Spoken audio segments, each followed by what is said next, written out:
Hi guys, welcome back to Car Reels. My name is Henry, and this is the G63 AMG.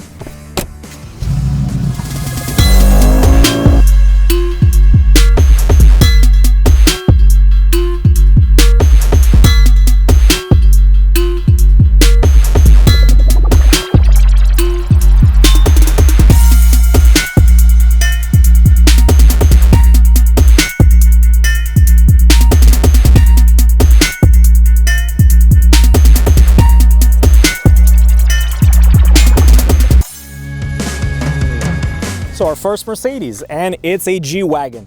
This AMG is, without a doubt, probably one of the most desirable SUVs you can purchase. And just look at it. It just invokes emotion, and that's what AMG is all about. It doesn't have to be the latest tech. It doesn't have to be the most advanced car in the world, but this car, just when you look at it, when you just step back, it just feels aggressive. There's a sense of pride when you drive this thing. It's hard to put into words what this car makes you feel. And that is AMG. AMG has that rawness that other manufacturers, I don't think, capture quite as well. Now, the front end of this car is very different from the previous model. The circular headlights are retained from the previous model, but they look much more modern. And I love how AMG has done that, because in the previous car was basically a car from the 90s that just kept getting updated. And I know the car has roots much further back, but essentially the car didn't look very different from its previous models. This looks completely different. It's been a huge refresh. Now, we're gonna talk about how this car drives. We're gonna go for a drive, and really the biggest changes are there. But for now, let's explore the exterior of this car.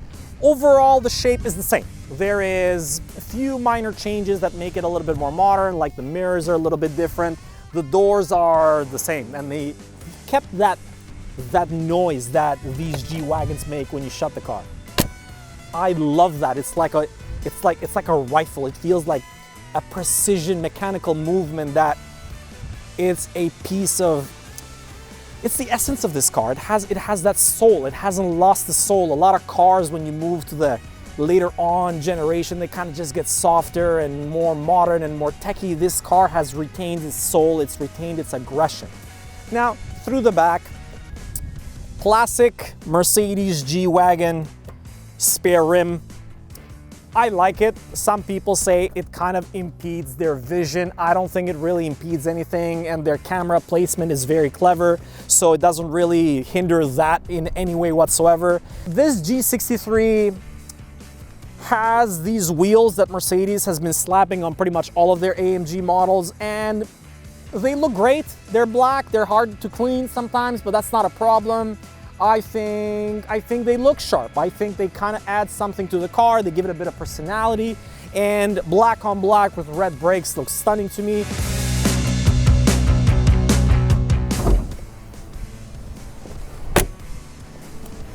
Everything about this car is just raw. It's just emotion. This is one of the staples of Mercedes. This engine makes torque nice and low. The response in this car is incredible. You can actually visually see the turbos from up top. The intake is up here, and it funnels air through the grille. I think Mercedes has done an excellent job with this tight little package, and it's excellent. It actually drives really, really good. It feels like this engine gives this very heavy SUV quite a lot of movement down low, and I'm very, very happy for it, because it doesn't feel like a big heavy car. It just rockets off the line. Let's start with the steering wheel. It's Mercedes's new steering style, and it's missing the two little pods that change what aggression setting you're in and what traction control setting you're in, but you don't miss it in this car. I actually like the slightly cleaner look in this particular vehicle. The materials are A+. The Alcantara on the sides, not a huge Alcantara fan, but the rest of the steering wheel, the carbon fiber feels exquisite. The shape of the steering wheel is perfect, and I think these paddle shifters being aluminum feel extremely nice. The rest of the car in here, it's layered with carbon. There is a huge display, which is very crisp, very clean. I love the little AMG logo as it pops up. It's got a very modern feel to it, and just generally feels very, very, very modern in here. Now, moving on to the seat. This seat is probably one of my favorite SUV seats because every time I steer the car or the SUV, the bolsters sort of follow with me. So as I'm loading the car on the right and my body's leaning to the left, the bolster kind of pushes me back into the center of the seat, and that gives me a sense of where my center is. It gives me more control over the car, and that is an amazing feeling when you're driving this car fast through the corners. Because it's so square and so tall, it's a little odd to drive sometimes when it comes to how the seat would feel, and that bolster pushing you in the middle of the seat really, really helps. So A+ to these seats, and they're extremely comfortable. On top of that, the headrest has got this really soft padding, way softer than the rest of the seat, and it's actually kind of a surprise and a pleasure when your head moves back.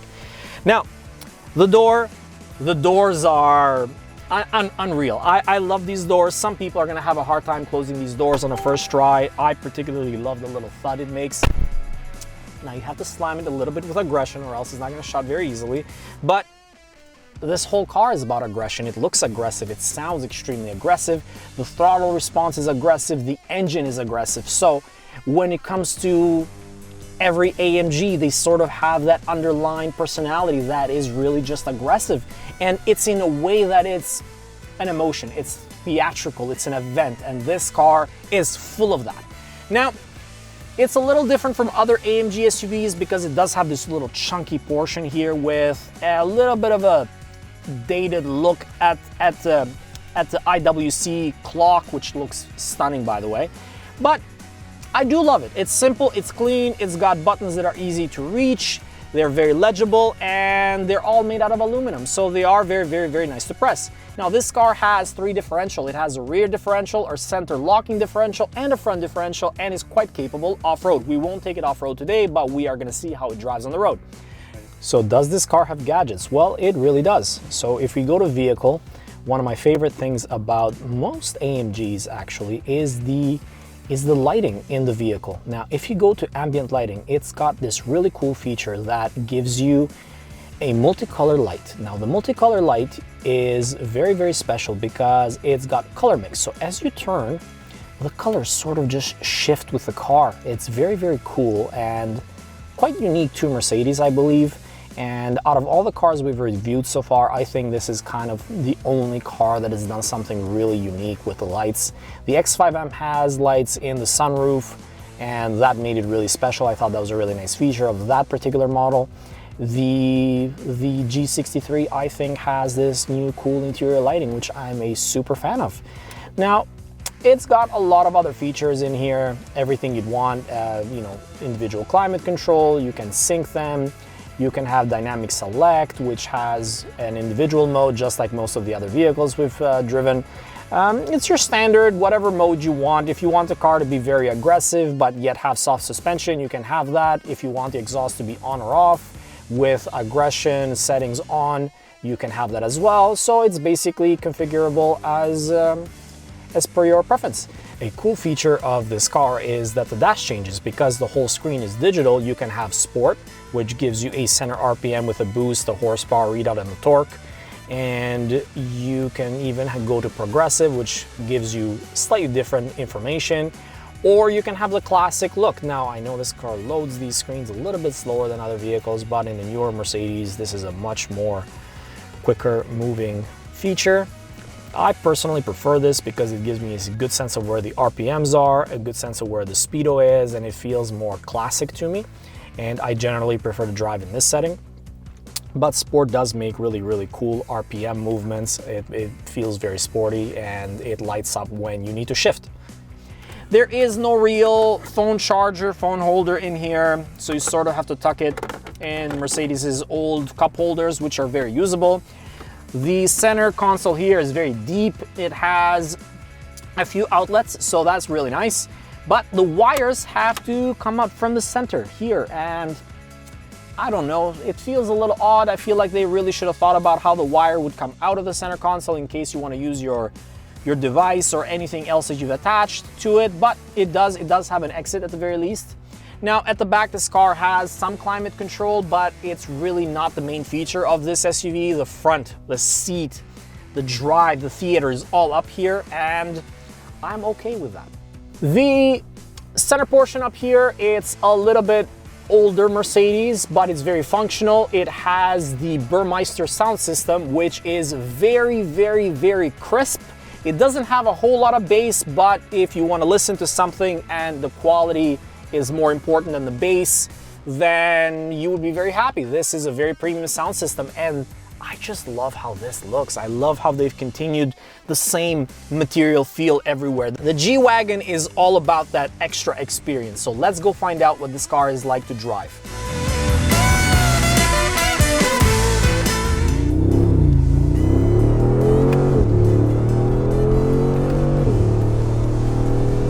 This thing is just raw emotion. There is no other way to describe this incredible machine. When you're in here, it feels special. When you're outside, it feels special. When you look at it, it just feels aggressive, and everything about it feels so good. This is a mega engine. On the low end, this car has an extremely sharp throttle response, and the power keeps on going through the RPM band. I mean, it does die a little bit at the very end at redline, but you don't really need to go all the way to redline to enjoy this. And the transmission in this car, it's not the fastest shifting transmission, but it does a good enough job that it really is very compliant. It changes gears when you want to. It doesn't necessarily need a couple of shifts. It will give you shifts as you need them, and you can't really ask more of it. Now, it's not like some of the other really, really sporty SUVs where the transmission reads your mind. This doesn't. There is a little bit of a delay, but it still doesn't mean that it's not responsive. I enjoy driving it. There's no real flaw to this drivetrain because this car is meant to be driven in a way that it's not extremely on the edge. The ride is very soft in the soft setting. You know, you're not really bouncing around too much. In the stiffest mode, yeah, you can get a little bit bouncy, but it does stay very flat. And I think you'd be missing the point again if you're trying to take corners with this thing. And I really enjoy just downshifting the car and just hearing that AMG noise, and it simply puts a smile on your face. There's no two ways about it. Now, when it does come to the car on the limit, it's not scary, but it doesn't like to be on the limit. This car likes to be driven maybe at 7/10. That's its happy spot, and does give you a lot of emotion at that level. It doesn't need to be poked all the way to the end. And I like that because you can have fun with this thing without really trying to explore its limits, and you don't really need to. I think this car is a lot of fun to drive slow. Now, when it comes to having a good time in here, I think what AMG has done is given you a good mix of luxury, a good mix of feeling through the seat, through the steering wheel, really good brakes, really sharp throttle. They've given you great visibility. Obviously, the window is basically flat, and I think it's a great experience. I really, really do enjoy driving this thing. And on a long journey now, this new model is extremely comfortable. You can sit 5 people in here and you'd be very, very, very happy. Maybe not the middle passenger in the back, but 4 adults can have a really comfortable journey in this thing. Fuel mileage, I think, is improved because Mercedes' new engines, the new 4-liter twin-turbo V8s, are excellent. And it's excellent in this vehicle as it is in basically every single Mercedes AMG. And I'm a huge fan of this platform. I had an AMG C63 myself, and it had the same engine, a little bit different, I think, when it came to the turbos, but essentially the same feel. And I really quite enjoyed that vehicle, and I think that same personality is in here. And having the engine of a sports car makes this fun. There's no other way that you can experience an SUV of this type, because it's very heavy, so it needs that kind of engine, it needs that kind of power to move it along, and this engine does just that. Now, I do want to say AMG has had probably a little bit of a mix and match when it comes to the interior of this thing. The front screens are very modern, but the center console is a little bit dated. I think they are going to most likely update that a little bit later on. And I think Mercedes has done an overall a great job with this thing. I think this is probably one of those very fun SUVs to drive and very fun SUVs to own. Quilted leather everywhere in this car makes it also special, and I've used the word special quite a lot in this because that's the feeling it gives you. And what more could you want out of an SUV at the end of the day? I don't think I was gonna like this car as much as I do because I was in the previous model and it used to be my favorite SUV. I met my hero and it let me down. This has taken it back up there. It's given me that feeling that the G-Wagon is back. The G-Wagon is now modern, yet it looks retro. So retaining its personality, but becoming essentially a 2021 car. I know this is not a 2021 model, it's a 2019 model, but it still feels very modern, and I really enjoy that. I've really enjoyed this SUV, and if anyone could afford one of these, I urge you to go drive it. I urge you to go experience it because it's quite an experience. With that being said, thank you so much. We are going to try and review this car against the RSQ8 and the X5M. I think that's going to be one hell of a comparison. Maybe the G63 might be a better comparison against those cars because the G-Wagon just is that oddball, that special oddball that I think it's probably going to win on the fact that it just feels special, not necessarily on its drivability and dynamics, but we will see. I am very excited to give you guys some new exciting videos. With that, see ya. Your door is open. Of course it is. I don't even think I closed. Did I close it? No. What? That's insane.